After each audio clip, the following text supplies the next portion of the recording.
यानी ईरान इस गुमशुदा बॉम्बर को अपनी जीत के सबूत के रूप में देख रहा है। अगर ईरान ने सच में B-2 बॉम्बर को गिराया है तो ये सिर्फ टेक्निकल जीत नहीं, ये ईरान की साख की जीत है, उसके डिफेंस सिस्टम की ताकत की जीत है। यही वजह है कि अब वॉशिंगटन की चुप्पी और तेहरान की चुनौती इस रहस्य को और गहरा बना रही है। इन सवालों के बीच ही गजा में एक और बड़ा ट्विस्ट आया है। नेतन्याहू जो हमास को मिटाने की बात कर रहे थे, अब 60 दिन के सीज फायर पर राजी हो गए हैं। खुद अमेरिका के राष्ट्रपति डोनाल्ड ट्रंप ने अपने सोशल मीडिया हैंडल पर सीज फायर का जिक्र किया। मेरे प्रतिनिधियों ने आज गजा पर इजरायलियों के साथ एक लंबी और प्रोडक्टिव बैठक की। इजराइल ने 60 दिन के युद्ध विराम को अंतिम रूप देने के लिए जरूरी शर्तों पर सहमति जाहिर की है। इन 60 दिनों के दौरान हम इजराइल हमास युद्ध को खत्म करने के लिए सभी पक्षों के साथ काम करेंगे। मुझे उम्मीद है कि मिडिल ईस्ट यानी मध्य पूर्व की भलाई के लिए हमास इस डील को स्वीकार करेगा, क्योंकि इससे बेहतर स्थिति नहीं होगी। ये सीज फायर कब हुआ? ठीक उसी वक्त जब ईरान को लेकर अमेरिका के मिशन पर सवाल उठने लगे। यही नहीं, खामनेई की प्रॉक्सी वॉर रणनीति, हूती, हिजबुल्लाह और हमास तीनों ने मिलकर इजराइल को कई मोर्चों पर थका दिया। और जब नेतन्याहू ने सीज फायर कहा है तो तेहरान जश्न में है। खामनेई ने एक तरह से मान लिया है कि गजा में ईरान की जीत हुई है। अमेरिका ने इस बीच सीरिया पर से प्रतिबंध भी हटा दिए, शायद क्षेत्र में तनाव को कम करने के लिए। लेकिन असली संदेश ये गया कि ईरान अपने ट्रैक पर डटा है और उसके प्रॉक्सी इजराइल को घायल करने में जुटे हैं।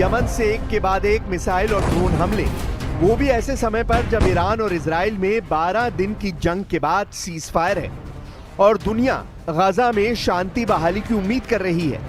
ये सब दिखा रहा है कि ईरान के प्रॉक्सी नियमों से नहीं, एक सीक्रेट मिशन के हिसाब से चल रहे हैं। सीज फायर की आड़ में हमला कर हूती ये दिखा रहे हैं कि वो सिर्फ गजा के लिए नहीं, बल्कि ईरान के विस्तारवादी मंसूबों के लिए भी लड़ रहे हैं।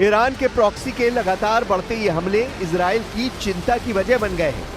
यही वजह है कि इजराइल भी ईरान पर आरोप लगा रहा है कि उसके बनाए संगठन उसके हाथ से निकलते जा रहे हैं।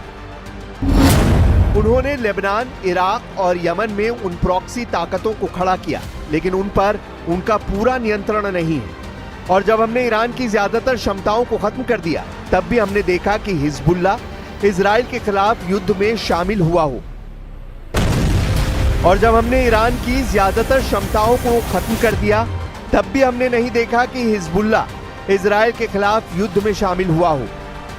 यानी अब तस्वीर धीरे धीरे साफ होने लगी है। एक तरफ ट्रंप है जो गजा में 60 दिन के युद्ध विराम का ऐलान कर रहे हैं, और दूसरी तरफ खामनेई है जो इसे ईरान की बड़ी जीत के तौर पर पेश कर रहे हैं। लेकिन इन सब के बीच जो बात सबसे ज्यादा सवाल खड़े कर रही है वो है अमेरिका का गायब हुआ B-2 बॉम्बर, क्योंकि ये कोई मामूली घटना नहीं है। जब अमेरिका जैसे देश के सबसे गोपनीय और भरोसेमंद हथियार का कोई अता पता न हो और व्हाइट हाउस तक खामोश हो, तो ये सिर्फ युद्ध की कहानी नहीं रहती, ये एक बड़ी साजिश बन जाती है। क्या ईरान को लेकर ट्रंप और इजराइल की तरफ से जो तस्वीर दिखाई जाती रही है, उस तस्वीर का रंग अलग है? क्या ईरान ने अपनी मिसाइल शील्ड से उस बॉम्बर को गिरा दिया, या अमेरिका खुद उसे छिपा रहा है ताकि एक बड़ी रणनीति की नाकामी सामने ना आ सके? जो भी हो, ये राज अभी परतों के नीचे दबा है, लेकिन कब तक, यही सवाल अब बाकी है।